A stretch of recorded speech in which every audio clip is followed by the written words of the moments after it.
Black CEO books a room in his own hotel. The receptionist makes a huge mistake. He stood quietly at the front desk, wearing a hoodie and worn-out sneakers. The receptionist never even looked him in the eye. She just sighed, rolled her eyes, and said, "Sir, our rooms start at $300 a night. Try the motel across the street."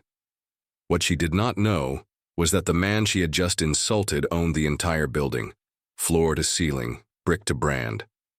If you want to see how one moment of disrespect turned into the shock of the decade, hit that subscribe button right now, because this story only gets more unbelievable from here.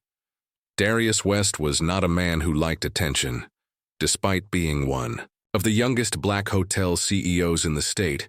He never wore flashy suits or walked with bodyguards. He believed in blending in observing people for who they were when they thought no one important was watching. And today, he was doing just that. He had just landed back in town from a conference in London. His private jet was delayed on the tarmac for hours, and instead of calling his assistant to set everything up at his penthouse, he decided to test something. His staff, without telling anyone, without reservations, no driver, no branded car, just him, a man in his mid-30s, tall, athletic, hoodie pulled low, walking into the marble-floored lobby of his own hotel. And that was when he met her. Vanessa, young, sharp, dressed in a polished black uniform behind the reception desk. And full of assumptions, she looked him up and down once, his shoes, his hoodie, the duffel bag slung over his shoulder. Then she offered the kind of fake smile reserved for people you think cannot afford what you are selling. "Sir," she said, her voice dripping with polite exhaustion, "our cheapest room is $325 a night. You might want to check the motel across the street." Darius raised an eyebrow. "I was hoping to stay here." She tilted her head. "We are at full capacity tonight, for walk-ins. Do you have a reservation?" "No." "Then I am afraid. Cannot help you." He nodded slowly, looking around. "What about that suite listed on the screen behind you?" Vanessa did not even look back. "That is for VIPs only. I already told you we are full. Now, if you will please." But before she could finish, an older bellman, Jerome, who had worked there since the grand opening, walked past. His eyes widened. "Mr. West?" Vanessa blinked. "I am sorry, what did you call him?" Jerome stammered. That is Mr. Darius West. He owns the Westwood Group, the entire hotel chain." Silence. Vanessa turned pale, but the damage had already been done. And Darius? He just smiled, because he had learned something much more valuable than what any report or meeting could show him. Darius did not raise his voice. He did not need to. The silence hanging in the lobby was punishment. "Enough." Vanessa stood frozen behind the front desk, her posture stiff, her smile long gone. The other staff members around her began whispering, some already backing away, suddenly remembering every time she had redirected someone who did not look like they belonged. Jerome stood at attention, eyes darting between Darius and the woman who had just tried to dismiss him. But Darius stayed calm, collected. He leaned gently against the counter, tapped the brass bell once and said, "Vanessa, is it?" She nodded slowly, her throat dry. "Yes, sir." "You said the hotel is full tonight." She swallowed hard. "Yes, sir, but I see 5 rooms open on the internal monitor right behind you." Her eyes flicked toward the screen she thought he had not noticed. I was going to say, "You said I might try the motel across the street." Vanessa opened her mouth. Nothing came out. Darius continued, "You did not ask for my name. You did not check the system. You judged me based on my clothes, my shoes, and the color of my skin." She looked down, barely whispering, "I am sorry." Darius nodded once. "You will be." He turned to Jerome. "Can you have the penthouse prepared? I will be staying tonight, and tomorrow please arrange for a full staff meeting. Mandatory." "Yes, sir." "And Vanessa," he added without even glancing back, "you may want to update your resume, but do not worry. This is not about punishing you. This is about showing everyone here what happens when you treat people like they do not matter." As he walked away, The lobby remained completely still, every staff member suddenly aware. The owner walks among us. He sees everything. Upstairs, in the elevator, Darius finally let out a slow breath. He was not angry. He was disappointed, but not surprised. This was not the first time someone had underestimated him. The difference now? He had the power to rewrite the story, and that was exactly what he intended to do. The penthouse was immaculate. Of course it was. Darius had designed it himself. Every piece of furniture, every light fixture, every inch of marble and glass was intentional. It was quiet up here, removed from the judgment and whispers below. But tonight, the silence felt heavier than usual. He stood at the window, looking down at the city he had helped shape. It was strange how easy it was to build a tower that reached the clouds yet still be treated like you belonged on the street. But this was not about revenge. Not for Darius, it was about culture, respect, truth. So he made a call. "Harper," he said once his assistant answered, "cancel my morning meeting. I want every department manager here tomorrow. We are doing a walkthrough, unannounced." "Understood," she replied without hesitation. Harper had worked with him for 7 years. She knew that when Darius said walkthrough, it meant truth check. Early the next morning, before the lobby lights were even fully turned on, Darius was already dressed, clean, casual, and once again, unrecognizable. He started with housekeeping. The maid on floor 5 refused to speak English to him, not because she could not, but because she assumed he was not a guest. She handed him a trash bag, pointed to a cart, and told him, "Make yourself useful." On floor 7, he passed a room. Service attendant on break. The man shoved the last of his food into his mouth and kicked the tray back toward the elevator, without even glancing up. In the kitchen, a sous chef snapped at a delivery driver for being 5 minutes late.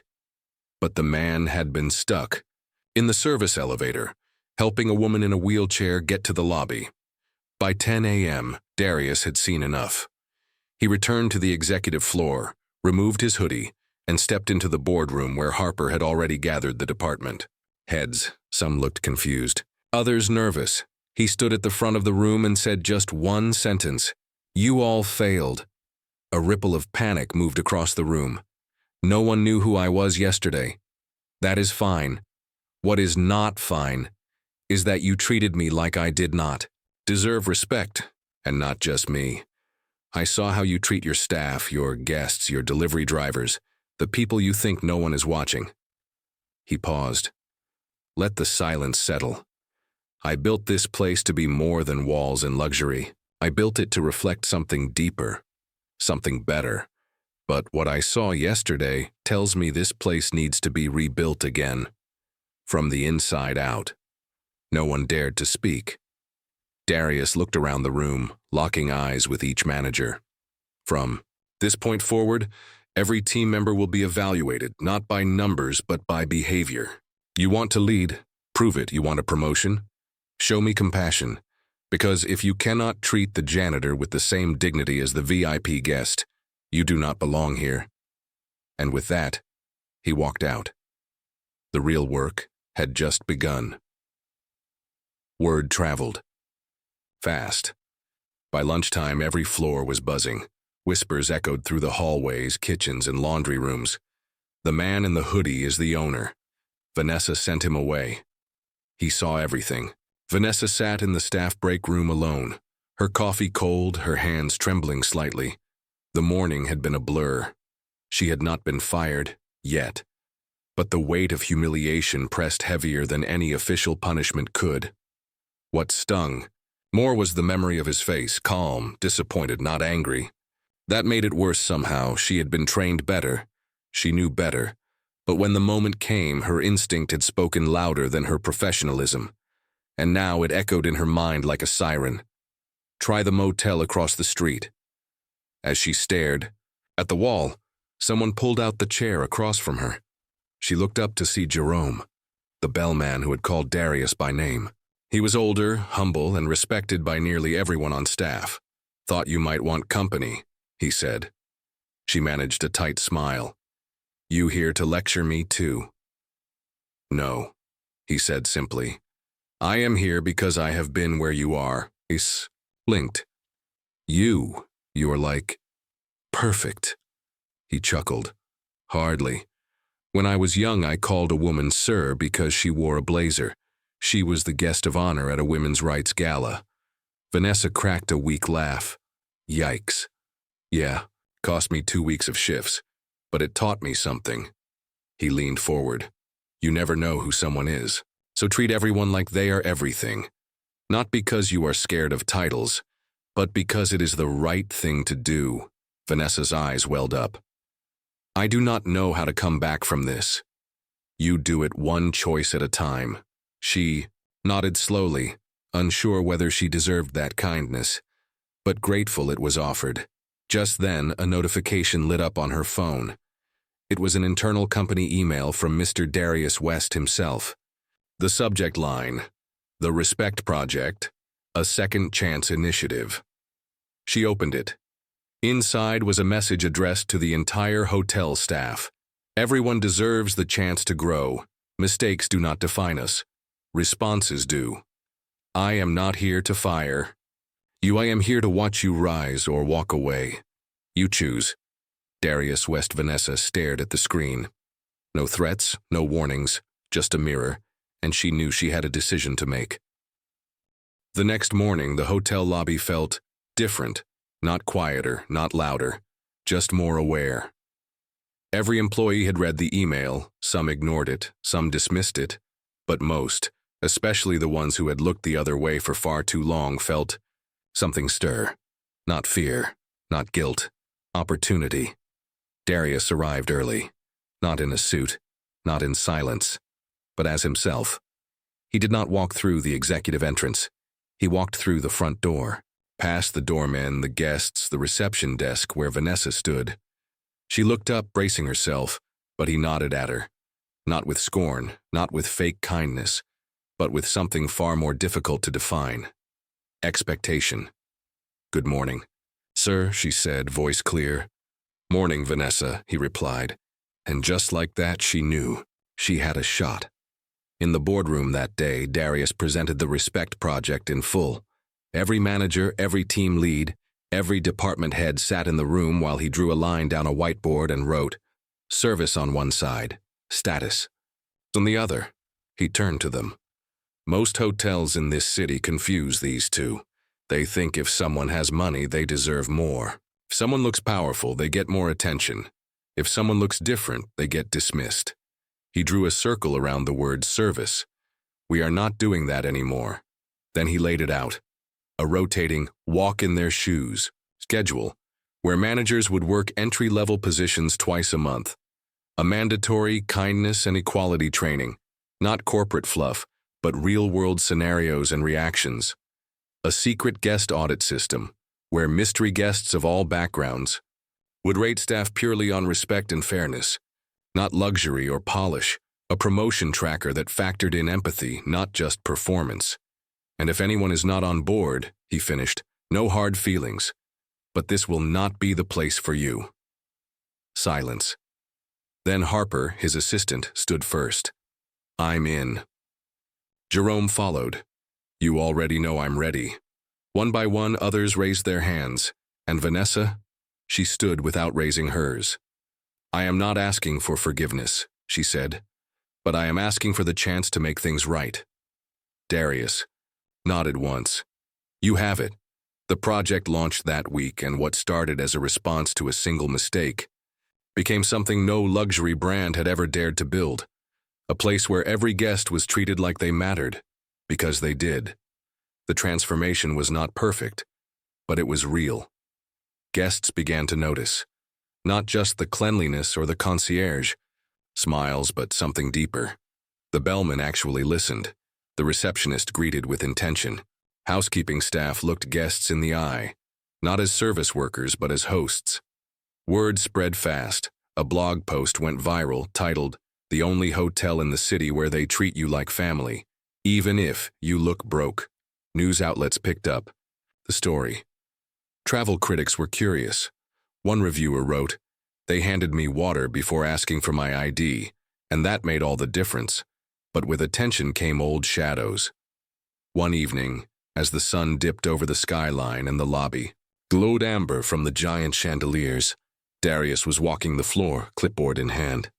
He liked checking in without anyone noticing. Quiet affirmations that progress was real. That was when he saw her. An older woman, early 60s, standing just inside the entrance. Her clothes were clean but outdated. She clutched a purse close to her chest. Her eyes scanned the space nervously, as if expecting someone to tell her she did not belong. Darius froze. He knew that face. He had not seen it in over 25 years. His high school guidance counselor, Mrs. Burnham, the woman who once told him he should consider a trade school because the Ivy League is not realistic for someone like you. He approached slowly. "Can I help you?" he asked, voice calm. She turned. Her eyes widened, searching his face. I think I'm in the wrong place," she stammered. "My niece said she booked me here, but this looks too fancy. I must be confused." He smiled gently. "You are not confused. You are exactly where you belong." She squinted. "I'm sorry. Have we met?" He nodded. "Darius West, class of '03. You told me to stay grounded." Her face turned pale. "Oh, do not worry," he said softly. "I stayed grounded. Just happened to build the ground I walk on." Mrs. Burnham looked down, visibly shaken. "I was wrong about you. I judged you. I remember now. I'm sorry," Darius paused. "You were not the only one." She nodded, ashamed. He reached into his jacket, pulled out a welcome card. "Enjoy your stay. It's covered." She took it, stunned. "Why would you do that?" He looked her in the eyes. "Because I was taught to treat everyone with dignity, even the ones who forgot how to give it." As he walked away, staff who had overheard the exchange looked at him differently, not just as their boss, but as the kind of man who was changing not only the business, but the people in it. It started with a scream, sharp, sudden, from one of the elevators near the east wing. Within seconds, the lobby turned. Heads snapped. A concierge dropped his clipboard. Guests paused mid-check-in. Then came the second scream. By the time Darius reached the scene, a crowd had formed. At the center was a young housekeeper, Maria, kneeling on the marble floor, her hands trembling. Beside her, a man in his 50s lay unconscious. His skin was pale, his breathing shallow. "He just collapsed," Maria cried. "He was fine then. He stopped moving." Vanessa was the first to act. She pushed through the circle, dropped to her knees, and checked the man's pulse. Weak but still there. She looked up at the bellman. "Call 911 now." "No need," came a calm voice behind them. Darius stepped forward, already dialing emergency on his smartwatch. He crouched beside the man, loosened his tie, turned him to the side. "Roll him gently. Keep his airway clear." He looked at Maria, whose hands were shaking. "You did the right thing." I was scared," she whispered. He nodded. "We all are. But you still helped." Within 3 minutes, paramedics arrived. By then, Vanessa had directed guests away, asked a nearby family if their children wanted juice from the bar, and organized a temporary cordon to give the medics space. The man survived. A diabetic episode, brought on by low blood sugar and stress. He later said he had been on the road for 2 days, barely eating, trying to pitch his startup to investors. This hotel was his last shot before going back to sleeping in his car. When he woke up in the ambulance, the first person he saw was Vanessa. She had stayed. He blinked slowly. "Did I pass out?" She nodded, smiling gently. "You scared the hell out of us." That night, when the medics were gone and the lobby returned to its warm hum, Darius gathered the team. "I saw something today," he said. "Not training, not role play, not procedure." He paused. "I saw care, real care." The room was silent. "I built this hotel to be beautiful, but today, you made it human. No applause, just quiet pride." Vanessa sat down after the meeting. Maria came to her holding 2 juice boxes. "I saved these," Maria said shyly. "For us." Vanessa laughed, and for the first time in her career, it felt like more than just a job. It felt like a calling. 3 days later, Darius received an envelope delivered by hand. No email, no assistant. No warning. The logo on the front was instantly familiar. Argentum Holdings, a billion-dollar conglomerate known for buying luxury properties, gutting the culture, and flipping them for twice the price. Inside, a simple offer. We are prepared to offer $42.5 million for immediate acquisition of the Westwood Hotel and its full asset list. No conditions. All staff contracts may be re-evaluated post-purchase. This is not a negotiation. Darius read the letter twice, then placed it on his desk like it was radioactive. They were not offering to buy what he had built. They were offering to erase it. He sat in silence, thinking of Naomi, the diabetic guest from the elevator. Jerome, Maria, Vanessa. Every person who had bled and grown and fought through their own mistakes to become something better. This hotel was not just a building. It was a mirror. A reflection of who they had all chosen to become when no one was watching. Harper walked in without knocking as usual. She saw the paper and raised an eyebrow. That the number they think will make you walk away? Darius nodded. 42.5. Cash. She smiled thinly. I have seen you turn down more money for worse coffee. He chuckled, but there was a part of him, the tired part, the quiet voice late at night that whispered, you could walk away. You did your part. Let someone else carry the weight now. That same night, as he stood outside near the fountain, Jerome approached him with an envelope of his own. No pressure, the bellman said, handing it over. Just something we've all been working on. Inside were dozens of handwritten notes, staff from every department, sharing what the hotel meant to them. This is the first job where my accent was never mocked. This place saved my confidence. I stopped lying to my family about what I do for work. For once, I feel seen. Darius stood in the courtyard, one note after another in his hands, the moonlight catching in his eyes.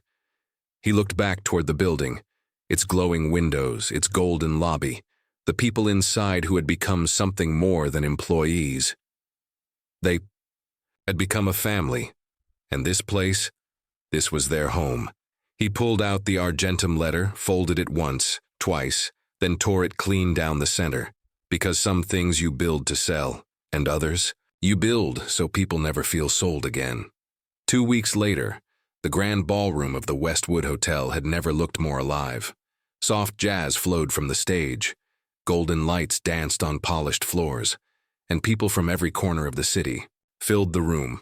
Guests, staff, families, even former employees who had once walked away, but returned just to see what it had become. Tonight was not about money. It was about dignity. Darius stood at the edge of the room in a charcoal suit, watching Jerome adjust the tie of a nervous young bellboy. Maria arranged flowers along the tables herself. Vanessa smiled as she handed out welcome cards, no longer hiding behind a desk, but owning her presence with quiet strength. At exactly 7 p.m., Harper tapped the microphone. Ladies and gentlemen, welcome to the first annual Honor Over Image Gala. This is not a fundraiser. There are no silent auctions, no hidden ticket prices. This is a night to recognize what service means when it is not built on fear or hierarchy, but on humanity. Applause broke out across the hall. Then, Harper stepped aside and Darius took the stage. For a moment, he just stood there. Then he spoke, not as a CEO, not as a businessman, but as the man who had once been told to use the back door. I built this hotel to prove something, not to the world, but to myself. That you could offer luxury without losing soul. That you could lead with standards without sacrificing compassion. He paused. Tonight, I want to tell you what comes next. The room went still. Everyone leaned in. I have created a new division under the Westwood Group, a mentorship and hiring pipeline called Second Lobby.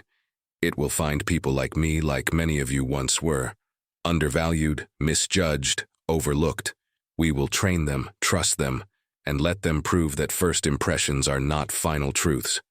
Gasps. Then applause. Thunderous, emotional, real.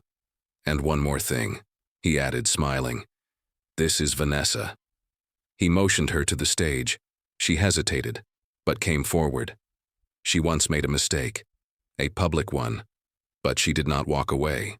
She stayed, she changed. And because of that, she is now the new guest experience director for every Westwood hotel in this region. The room erupted.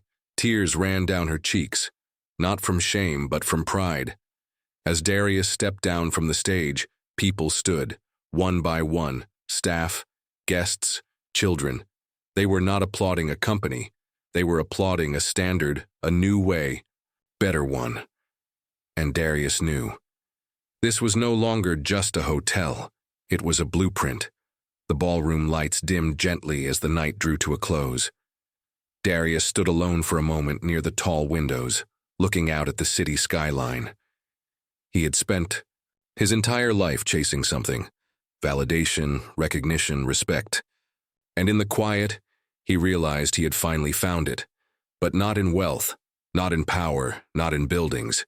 He found it in people, in every soul who had once been ignored but now stood tall. Jerome approached from behind, a glass of water in hand. No, he said. This place feels different now.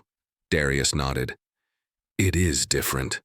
Vanessa joined them, still glowing from her moment on stage.